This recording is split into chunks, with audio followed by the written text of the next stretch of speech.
Welcome to all of you in MBM classes. I am going to start new topic, that equation reducible to a pair of linear equation in two variables. As you already know that we have two different methods to solve the linear equations. That means to find the value of x and y. The first is graphically and the second was algebraically. And in algebraically already we have done three different methods like substitution, elimination and cross multiplication. But sometimes we are going to solve different equations in which it is difficult to find out to convert into any easy method or easy equation. That time maybe we can feel that how we are going to solve this equation by any of these three methods. So sometimes we need to reduce in simple form and then only we can solve the equations, that means finding out the variables. So here I am going to say how to reduce any equation or a linear pair of equations. Now see, exercise number 3.6 of your NCERT book. Here the first question is, solve the following pair of equations by reducing them to pair of linear equation. It means here it is clearly mentioned that reducing, so that it is easy to us to find out कि हमें इसे पहले reduce करना पड़ेगा. और generally क्या होता है, कैसे पता चलता है कि इसको reduce करना है? If in case, if any equation, if they are having, that means the variables are at the denominator, then it is difficult to solve. That time you need to convert into simple pair of linear equation. It means उस समय हमको इसको reduce करना है. For example, मैं आपको सिर्फ अभी questions पढ़ के सुनाती हूँ जो equations लिखी हुई हैं. First में 1/2x plus 1/3y equal to 2. Similarly, second equation is 1/3x plus 1/2y equal to 13/6. Similar. Second question में 2/√x plus 3/√y equal to 2 and 4/√x minus 9/√y equal to -1. देखिए आपने दोनों इक्वेशंस में denominator में x और y आया, यहाँ पर भी √x √y आया.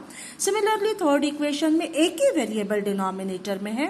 फोर्थ क्वेश्चन में आपके पास डिनोमिनेटर में binomial है, means x minus 1, y minus 2. In the second case also x minus 1, y minus 2. Fifth में देखिए डिवाइडेड बाय एक्स वाई भी है, न्यूमरेटर में भी है. In this case that means different type of equations you have in this exercise. So let me explain you by first question, first part of this question, how to reduce. Okay, now see, first part of this question is 1/2x plus 1/3y is equals to 2. Second is 1/3x plus 1/2y is equals to 13/6. अब मैं सबसे पहले आपको ये दिखाती हूँ कि इसको लिखे कैसे, इनको लिखा कैसे होगा इन्होंने. That is 1/2 into 1/x. ये 1/2x को हम लोग लिख सकते हैं 1/2 into 1/x plus 1/3 into 1/y is equals to 2. Okay. Similarly here 1/3 into 1/x plus 1/2 into 1/y is equals to 13/6.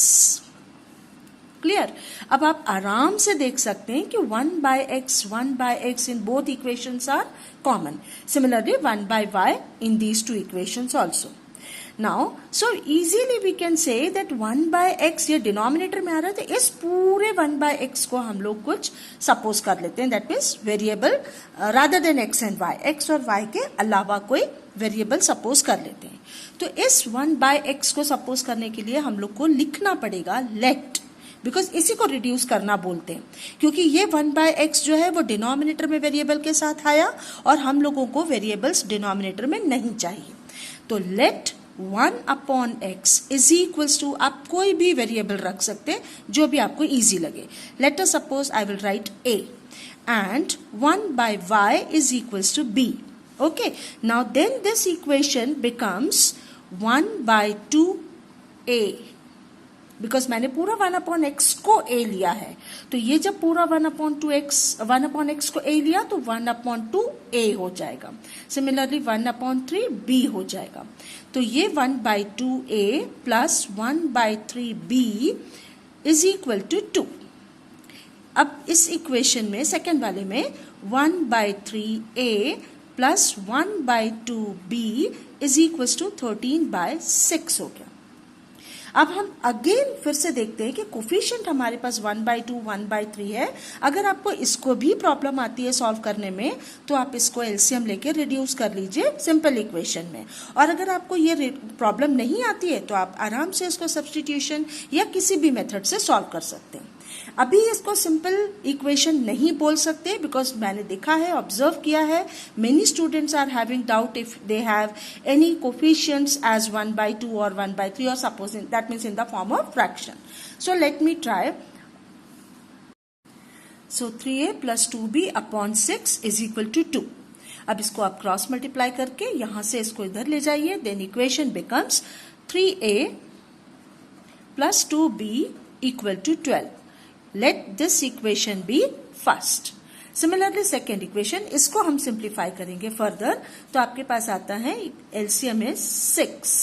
ये हो गया 2a plus 3b equal to 13/6. Now see the denominators of both the sides are same, so we can easily cancel. So the equation becomes 2a plus 3b is equals to 13, and this equation be equation number 2. As we have equation number 1 here and equation number 2. Now see these two equations are very simple equation. Now these two equations if you have, then you can easily solve by any method. It's up to you. Okay, I'm going to solve this equation. After that I will only reduce this one. If you need, then I will solve the solution. I will give the solution of the equation, but let me try to just explain you how to solve this one also. Now see the coefficient of a and b of this equation number 1 is 3 and 2, and the coefficient of a and b of the equation number 2 are 2 and 3. As I already told you, whenever you are having the coefficients of different variables same, that time you need to add these two equation on and subtract to make easy and very simple equation. मैंने आपसे पहले भी कहा था, अगर a के और b मतलब दो वेरिएबल्स के अगर कोफिशिएंट्स आपको ऑपोजिट यानी दोनों इक्वेशंस में अगर सेम मिल जाते तो आप उन दोनों इक्वेशन को एक बार ऐड करिए और एक बार सब्ट्रैक्ट करिए, आपको दो और इक्वेशन मिलेंगी और वो बहुत छोटी सी इक्वेशन हो जाती है, जल्दी इजीली सॉल्व हो जाती है. तो इन दोनों इक्वेशन को मैं एक बार ऐड करके आपको दिखाती हूँ और एक बार सब्ट्रैक्ट करके दिखाती हूँ. तो when you add these two, उस टाइम पे आपको मिलेगा on adding we have to write on adding first and second 3a plus 2a 5a, 2b plus 3b 5b and 13 plus 12 is 25. Directly मैंने ऐड करके लिखा है. Take 5 common, a plus b is equals to 25, hence a plus b equal to 5. Now see ये third equation है, a plus b equal to 5. इतनी छोटी सी equation बन गई. यहाँ पे लिख देते हैं सब्ट्रैक्टिंग फर्स्ट फ्रॉम सेकेंड. अगर मैंने फर्स्ट इक्वेशन को सेकेंड इक्वेशन से सब्ट्रैक्ट किया तो 2a minus 3a is minus a और 3b plus 2b में से b को माइनस किया तो प्लस b और यहाँ आ गया 1. नाउ सी ये इक्वेशन नंबर हो गई आपके पास फोर्थ इक्वेशन भी आपके पास बहुत छोटी सी बन गई है. अब आप ये थर्ड और फोर्थ इक्वेशन में से किसी भी मेथड से ले लीजिए. मैं सब्स्टिट्यूशन मेथड लेती हूँ. So from I will write here by substitution method, क्योंकि मेथड आपके ऊपर डिपेंड करता है कि आपको जो भी मेथड इजी लगे उससे आपको सॉल्व करना है. By substitution method from fourth a is equals to b minus 1. Put in third. मैंने फोर्थ इक्वेशन से a की वैल्यू निकाली, वो आपके पास आ जाती है b minus 1 और वो मैं पुट कर देती हूँ थर्ड इक्वेशन में. तो थर्ड इक्वेशन हमारे पास a के जगह पे लिखेंगे b minus 1 plus b is equals to 5. So 2b equal to 5 plus 1, hence b equal to 6/2, that means 3. अब आपके पास b की वैल्यू तो मिल गई. Then we have to write put b equal to 3 in any one of the equation.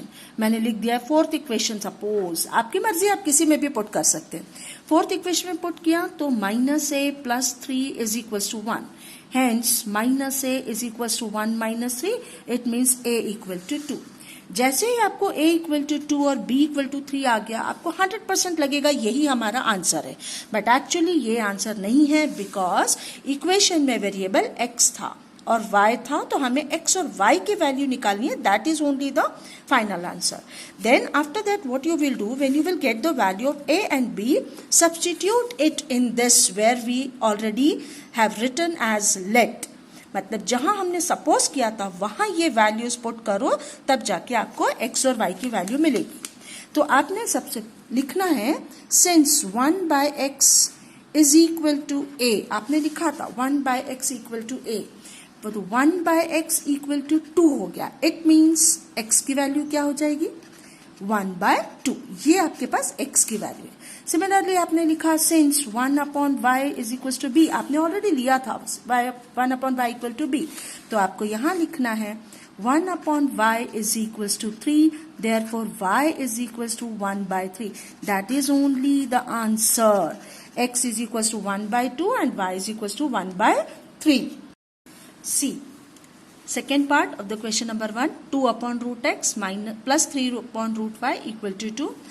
4 upon root x minus 9 upon root y equal to minus 1. ये उसके second equation है. Again we have to write this equation. I am going to break down the first term as 2 by root x as 2 into 1 upon root x. इसमें किसी को doubt नहीं होगा, फिर easily समझ में आ जाएगा कि कोफिशिएंट क्या है. So plus 3 into 1 upon root y we can write for the second term. This is equals to 2. Here also 4 into 1 upon root x minus 9 into 1 upon root y is equal to minus 1. Now let us suppose 1 upon root x दोनों में है, इसीलिए इसको suppose कर लेते हैं. Let 1 upon root x is equals to a and 1 upon root y is equals to b. Okay? Therefore these equation becomes I will write equation becomes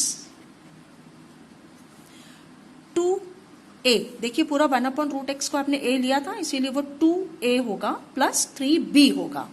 2a plus 3b is equal to 2. इसको मैं equation number first डाल देती हूँ, इसको simplify करने के बाद.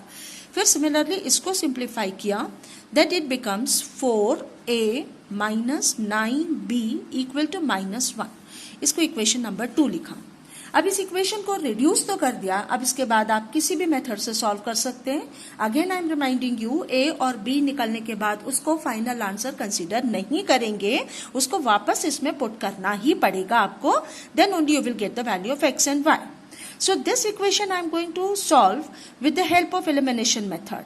And here if I am going to multiply by 3, then it is easily eliminate the variable as b. So I am going to multiply first equation by 3. Okay, so this equation after multiplying by 3 it will equal to 6a plus 9b equal to 2, and the second equation as it is we have to write. And see, these two variables with same numbers, same opposite sign are there, so I am going to add these equation. These two will cancel, that means eliminate हो चुके हैं.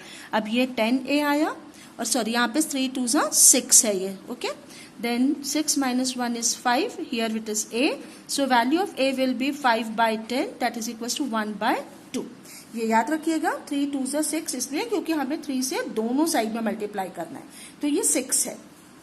a की value 1 by 2 मिल गई. अब आप इसको किसी में भी पुट कर दीजिए. I will write here put a is equal to 1 by 2 in equation number 1. तो इक्वेशन नंबर 1 में 2 into 1 by 2 plus 3b is equal to 2. ये a की जगह पे 1 by 2 सब्स्टिट्यूट किया, ये दोनों cancel. Therefore 3b is equals to 2 minus 1, hence b is equals to 1 by 3. ये आपको मिल गया answer. But again I will again request that don't consider that a1 is equal to 1 by 2 and b equal to 1 by 3 is only the answer. इसको put करना पड़ेगा. तो we have to write since, मतलब जो आपने suppose किया था उसको वापस लिख लो सिंस करके. Since 1 upon root x is equal to a, so here 1 upon root x is equal to 1 upon 2. Now children देखिए, अब यहाँ पे आपके पास root x है और इस रूट एक्स को मुझे हटाना है, रूट हटाना, तो रूट तभी हटेगा जब आप दोनों साइड में स्क्वायर करते हैं। तो आप पहले इसको क्रॉस मल्टीप्लाई कर लीजिए, तो अंडरस्टूड है, 2 1 से 2 इधर आ जाएगा और यहाँ पे रूट एक्स हो जाएगा। अब आप इसका स्क्वायर करेंगे तो यहाँ से रूट हटेगा, 2 का स्क्वायर करेंगे तो 4 आ जाएगा। ये आपके पास आंसर आएगा। और ये अंडरस्टूड है, ये चीज आपको याद रखनी पड़ेगी, उसके लिए बार बार लिख के नहीं दिखाना कि on squaring both the side. It is easy to know that आपने स्क्वायर किया है, तभी यहाँ से रूट हटा है और इधर से उसका स्क्वायर हो गया। Similarly we have to write here 1 upon root y is equals to b, that means 1 upon root y is equals to 1/3। Again you have to just do the cross multiplication, so root y is equals to 3, hence y is equals to 9, क्योंकि again आपने यहाँ पे square किया।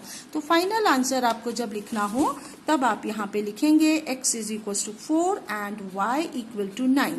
इसको बोलते हैं हम लोग after reducing to solve the equations. Reduce किया तभी जाके x और y की वैल्यू मिलेगी, a और b पे स्टॉप नहीं करना।